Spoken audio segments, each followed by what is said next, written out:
Hi everyone.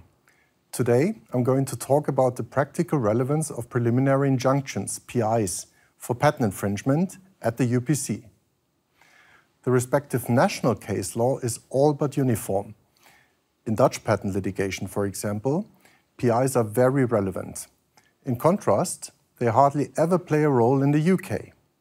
In France, their importance has been increasing recently, but is still far from day-to-day practice. In Germany, the landscape varies. Different instance courts have different practices.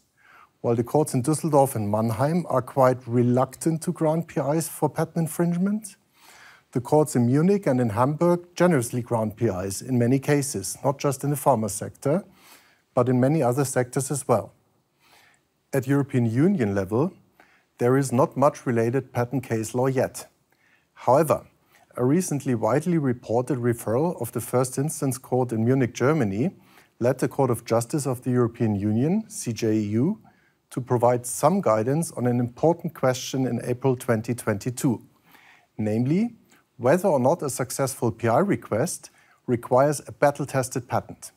The CJEU found that a battle-tested patent is not required, and more precisely, that national case law, according to which a PI is generally to be refused if the examined and granted patent has not been confirmed again by first instance opposition or invalidity proceedings, is irreconcilable with Article 9, Para 1 of the Enforcement Directive. This finding is currently triggering a renaissance of PIs in national patent litigation, at least at courts which have always been open to a significant PI practice, like Munich, Hamburg, and The Hague, and is thus expected to become similarly relevant before the upcoming UPC. Just like in national litigation, PIs are available at the UPC based on European black letter law.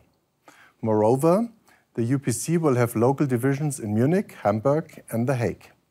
At these local divisions, 2 out of 3 of the sitting judges will be national judges. It is probably fair to assume that the national judges will somehow import the national view on PI issues to the UPC, at least in the early days. For that reason alone, the local divisions in Munich, Hamburg, and The Hague are likely to seriously consider issuing PIs for patent infringement in practice, even when it comes to freshly granted patents, which have not been battle-tested yet. Further, the relatively strict German case law on the urgency requirement may well be softened to align with the rather generous Dutch practice.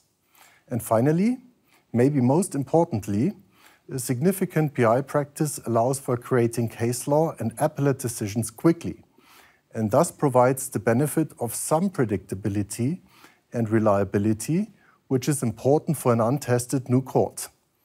It also allows the various local divisions to compete with each other in attracting patent owners. Such court competition will inevitably take place, as many of the UPC judges are appointed for part-time positions, with a time limit, and must be reappointed to be entitled to pension claims. Thus, it seems to be the logical consequence that many judges at the UPC will adopt a patentee-friendly approach. If you wish to learn more about PIs at the UPC, PIs at the German national level, or other predictions for the expected UPC practice, please check our dedicated UPC website for regular updates. Thank you very much.